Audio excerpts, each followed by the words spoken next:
గత కాలంలో ఒక దైవ సేవకుని యొక్క వాక్యం విన్నాను. వారు క్రైస్తవ పద్ధతి ప్రకారం కూడిస్తేనే వారు పరలోక రాజ్యాన్ని చేరతారు అని చెప్పినప్పుడు నా మనసు చాలా కలత చెందింది. అయితే మొన్నటి దినాన మీరు దేవుని యందు మనకన్నా ముందు చనిపోయిన వారు విశ్వాసులు అయితే మనకన్నా ముందే లేవబడతారు, ప్రభువు యొక్క సన్నిధికి వెళ్తారనే దాన్ని మీరు చాలా వివరంగా చెప్పారు. ఒకసారి నాకు దీని గురించి వివరించారు. తమ్ముడు, ఒకవేళ నేను ఇప్పుడు చచ్చిపోయాను అనుకో, నా గురించి ఉదాహరణ చెప్పుకుంటే చాలా ఈజీగా ఉంటుంది, ఎవరికి టెన్షన్ ఉండదు. నేను ఇప్పుడు చచ్చిపోయాను అనుకోండి, నన్ను పాతి పెట్టడానికి కనీసం ఒక 10 గంటలు లేకపోతే వేరే దేశం నుంచి ఎవరిని రావాలంటే 2 రోజులో పట్టుద్ది. నేను చచ్చిపోయిన తర్వాత నా ఆత్మ పూడ్చేదాకో కాల్చేదాకో ఎక్కడ తిరుగుతూ ఉంటుంది? ఎక్కడ ఉంటుంది? బైబిల్ ప్రకారం ఆలోచించినట్లయితే మార్పు చెందిన వ్యక్తి అయితే చనిపోయిన మరుక్షణం దేవుని దగ్గరికి వెళ్ళిపోతూ ఉంటారు. దీనికి ఒక చిన్న ఉదాహరణ చెప్తాను, మీకు అర్థమవుతుంది. ఒక 5 ఏళ్ల క్రితం జరిగినటువంటి విషయం. మా అత్తగారు, నేను మా అత్తగారు మేమిద్దరమే ఉన్నాం. నా భార్య అక్కడికి బయటకు వెళ్ళింది, పిల్లలు స్కూల్కి వెళ్ళిపోయారు. అయితే ఆమె చాలా విశ్వాస. ఆ రోజు ఆమె 33 అధ్యాయాలు దేవుని వాక్యం చదువుకుంది. ఆ రోజే 84 ఏళ్ళు, కానీ బాగా బైబిల్ చదువుకుంటుంది. చాలాసార్లు 100కి పైనే ఆవిడ దేవుని వాక్యాన్ని, బైబిల్ మొత్తాన్ని చదివింది.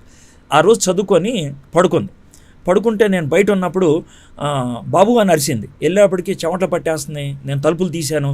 గబుక్కున్న నాకు తెలియకుండానే ఫోన్ తీసుకొని, అంటే తెలియకుండా అంటే పెద్ద ప్లాన్ చేసి కాదు, గబుక్కని ఫోన్ తీసుకొని నా మిత్రుడు ఒక ఆయన ఉంటే ఆయన ఫోన్ చేశాను.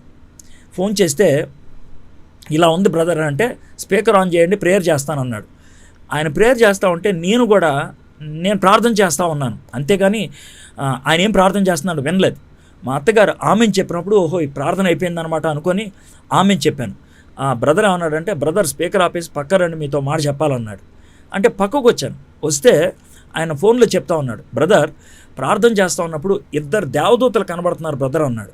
దీని అర్థం ఏంటి అని అన్నా. అంటే మీరు కంగారు పడద్దు, ఇది మీరు కొంచెం బాధగా ఉంటుంది కానీ సంతోషమైన విషయం అన్నాడు ఆయన. ఏంటండి అన్న, బాధగా ఉంటుంది కానీ సంతోషమైన విషయం అని అంటే ఏంటి అర్థం కాదు. దేవునికి ఇష్టమైనటువంటి వాళ్ళు చనిపోయినప్పుడు, అర్థమైందా, వాళ్ళ ఆత్మను తీసుకురమ్మని దేవుడు దేవదూతలను పంపుతాడు. మీరు లాజరు ధనవంతుడు కథ చదివారు కదా అంటే అవును బ్రదర్ అన్నాడు. అప్పుడు లాజర్ని కొనుక్కోవడానికి దేవదూతలు వచ్చారు. అక్కడ ఉన్నటువంటి మాట అదేనంటే అవును బ్రదర్ అన్నారు. మీ అత్తగారు కొన్ని క్షణాల్లో చనిపోతారు అని అన్నప్పుడు కంగారుగా వెనక్కి తిరిగి చూసేప్పటికి ఆవిడ అప్పటికే చనిపోయింది.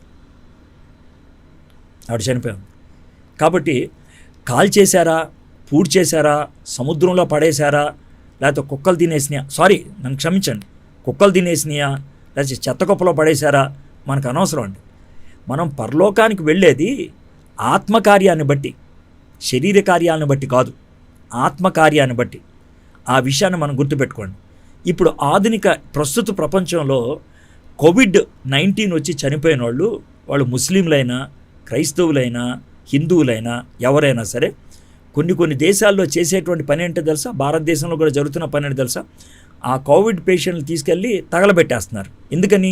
జబ్బు వ్యాప్తి చెందకుండా ఉండటానికని. అది పరిస్థితి. అయితే వాళ్ళు విశ్వాసులు ఎవరన్నా ఉన్నారనుకోండి, మరి వాళ్ళు ఏమవుతారు? చనిపోయిన మరుక్షణం వాళ్ళ ఆత్మల ప్రభు దగ్గరికి వెళ్తారు. కాబట్టి మీ నాన్నగారి గురించి మీరు ఇస్తున్నటువంటి సాక్ష్యాన్ని బట్టి, మీకున్నటువంటి నమ్మకాన్ని బట్టి ఆయన ఖచ్చితంగా విశ్వాస అయితే ఆయన్ని తగలబెట్టేశారా, లేకపోతే హిందూ పద్ధతిలో పూడ్చిపెట్టేశారా, ఎలా చేశారో మనకు అనవసరం. దేవుని యందు విశ్వాసం ఉంచిన వారు దేవుని దగ్గరికి వెళ్తారు. అంత దాకెందుకండి?